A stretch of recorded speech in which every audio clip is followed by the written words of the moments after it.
Bien, doctora, en esta parte final del programa, que tenemos unos minuticos que nos da para mucho, gracias a Dios, vamos a hablar del tema de los antibióticos, del uso, del abuso, del mal uso de los antibióticos y de la resistencia incluso de personas a usarlo.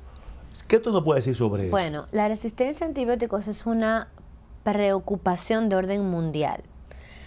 La Organización Mundial de la Salud estima que para el 2050, eso está allí, las infecciones relacionadas a bacterias multiresistentes van a ser la causa principal de muerte, incluso por encima del cáncer. ¿Qué ocurre? Existen ya en el mundo estas, se les llama superbacterias, superbugs, superbichos, que son bacterias que son resistentes a prácticamente todos los antibióticos disponibles actualmente. Y es una preocupación. Hay muchos factores que contribuyen al aumento de la resistencia, porque tal vez usted mencionaba uso o mal uso por parte de las personas, pero hay que recordar que también se utilizan antibióticos en la agricultura y en la cría de ganado y de otros animales como factor de crecimiento, para prevención de infecciones. Que indirectamente le llega a uno. Por supuesto. De hecho, se han encontrado bacterias resistentes en células intestinales de niños y personas que nunca han recibido antibióticos. O sea, documentado por historia que nunca han tenido una infección que haya recibido antibióticos y tienen ya dentro de su flora bacterias resistentes a varios antibióticos por alimentación. O sea que es un tema muy complejo.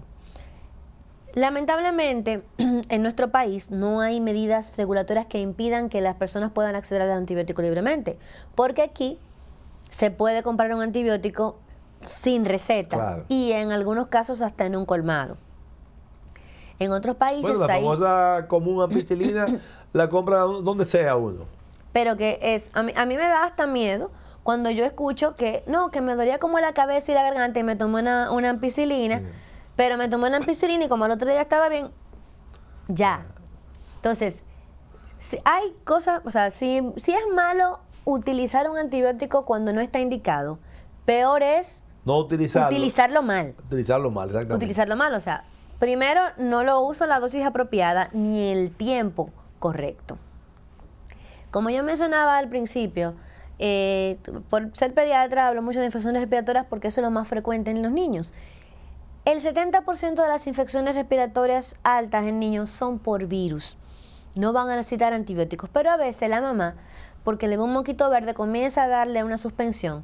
O peor aún, el niño tiene una infección, lo lleva al médico, el médico por su hemograma, por historia, determina que sí, que necesita antibióticos y le indica. Como el paciente se mejora en unas 48 horas, ella le deja de dar el tratamiento, pero eso se queda ahí. A los pocos días, el vecinito tiene una sintomatología similar y sin llevar al médico, mira, dale de esto, que al mío le funcionó. Eso es algo terrible. Y no falla. Y eso no falta. Sí. Entonces, ese uso indiscriminado, no solamente, vuelvo y repito, no es solamente por el tema de que nosotros los médicos los indiquemos tal vez sin razón o que el paciente se lo tome de su propia voluntad sin estar indicado, sino que también el uso de antibióticos en otros escenarios pues promueven la resistencia. Por eso es un tema que preocupa y tratamos de limitar, por lo menos a nivel hospitalario, de limitar el uso de ciertos antibióticos o de crear programas donde el antibiótico sea usado de manera concienzuda y la educación de la población, o sea, de ambos, tanto de los profesionales de la salud como de la comunidad, sobre el uso indiscriminado. O sea, concienciar a la gente sobre el tema de la automedicación, donde no utilizarlos si no están indicados por un facultativo, y educar a los médicos, o sea, educarnos nosotros de recordar cuáles son los signos, los síntomas o condiciones donde sí debemos usarlos inmediatamente.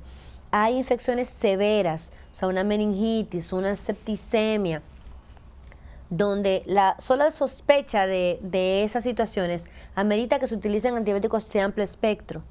Pero la mayoría de los pacientes que llegan a la consulta caminando tranquilamente, con alguna dolencia, que si fiebre, dolor de cabeza, posiblemente lo que necesitan es solamente manejo sintomático. y no una amoxicilina.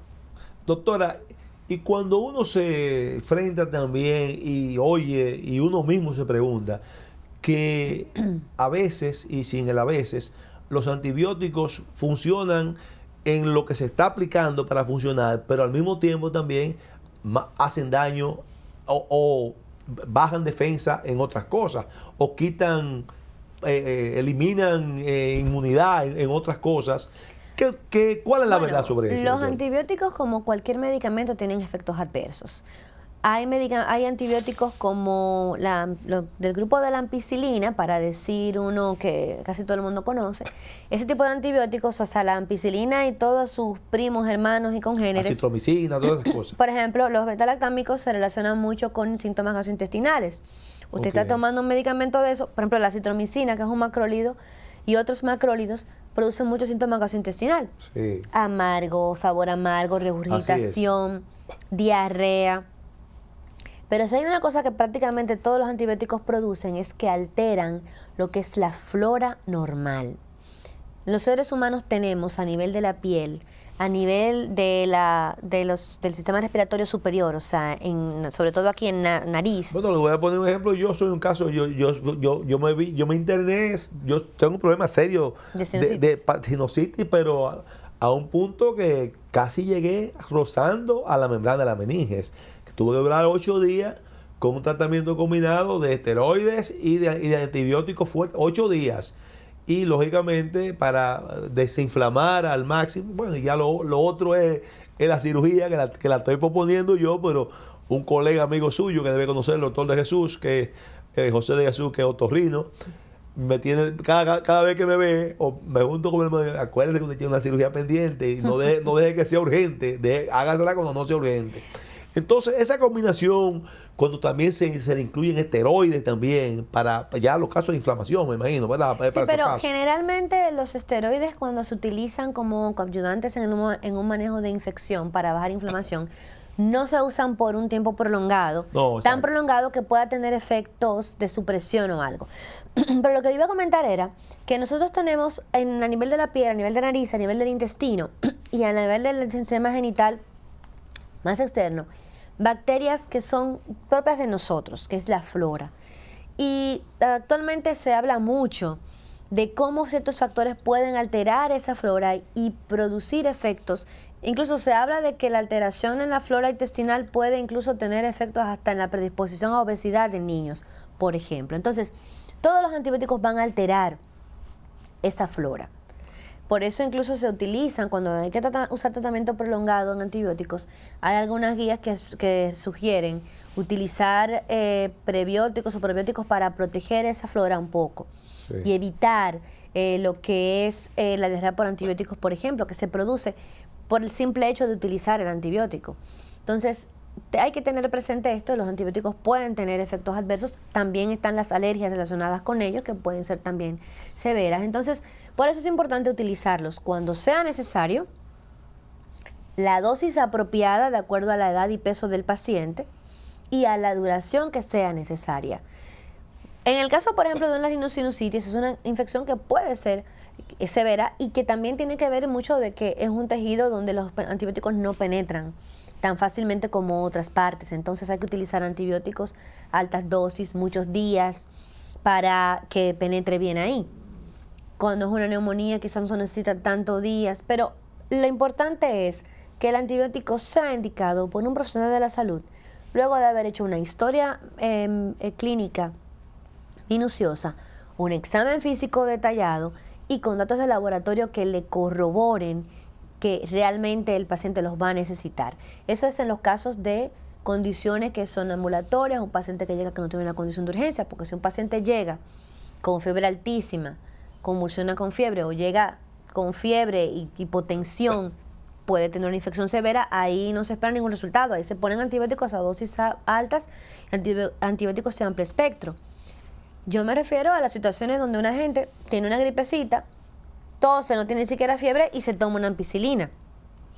O un caso como vi hace poco de una niña con una lesión en la piel que era un impétigo, o sea, una lesión lo que se conoce como quemadito, que es por estreptococos o puede ser estafilo, pero que son lesiones que si son limitadas pueden manejarse con un antibiótico tópico, o sea, con una cremita Claro. antibiótica. Pero muchas veces, aunque tenga una cremita antibiótica, le dan también una suspensión oral, entonces ya están agregando al paciente, pues, manejo que no exactamente, están que no sobredosificando al necesita. paciente. Y doctora, cuando usted habla, por ejemplo, veo ahí que mencionó las partes de las alergias. Si la doctora o el médico tratante ante un caso de una evidente infección que va a indicar antibióticos y no se conoce los componentes alérgicos que tiene el paciente, hay tratamiento inmediato ante una reacción alérgica que pueda atenuar los efectos que pueda presentarse por eso. Por supuesto, porque hay incluso, digamos, el protocolo para manejar una reacción alérgica de urgencia. Lo único es que si una persona presenta una reacción alérgica muy importante y severa, como una anafilaxia, lo ideal, o sea, si está en un centro de salud, generalmente, y sobre todo si es un centro de salud de tercero o cuarto nivel, aparecerán los medicamentos y las medidas para corregirlo inmediatamente. Quizás si está en su casa, pues puede ser un poquito complicado, pero generalmente a través de la historia se puede conocer esto. Si, como usted menciona, es un debut, o sea, incluso ahorita alguien me comentaba de que un antibiótico que había usado toda la vida, pues de repente le dio una reacción. Eso es quizás tema para otro programa. ¿Por qué hacemos alergia a cosas que originalmente comíamos cuando éramos niños y más jóvenes y luego se van desarrollando alergias a lo largo de la vida? O como digo yo, después de viejo alérgico a esto, ¿cómo va a ser? Pero cuando hay una historia ya conocida, simplemente se utiliza otra familia de antibióticos.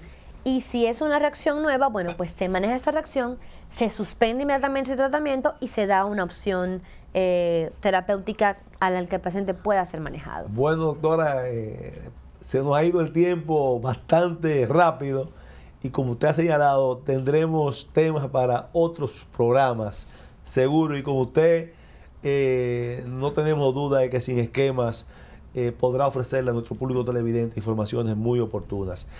Quisiera quizás en menos de 30 segundos que usted le diga a nuestro público televidente, porque es una pregunta quizás un cliché.